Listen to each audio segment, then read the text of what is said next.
When you're preparing to get divorced, starting with the end in mind will change absolutely everything for you. Here's the thing, there's this quote that says, "A ship at sea without a compass gets lost," or something like that. But basically, if you don't know where you're going, how are you gonna get there?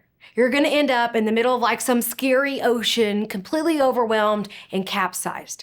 And so, if you get really clear and start with the end in mind, then every time you make a decision throughout the divorce process, from like very beginning, getting ready, all the way to the end, you're gonna be able to say, okay, like, should I send this email? Should I send this message? Should I do this thing at court?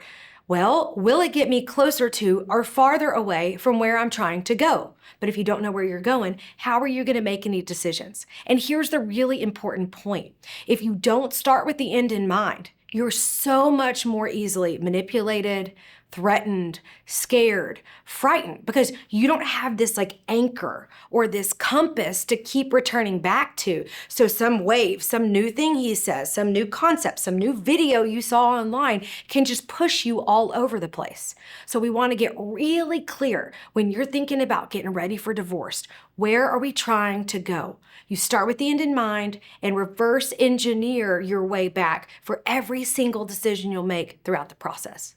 And if you don't, your entire divorce will take you longer, cost you more, and just be so much harder on you emotionally. And sis, we need to get really clear on being really super strong, really super steady, so you can proceed with confidence in your divorce and not get pushed around. That's why you're leaving in the first place.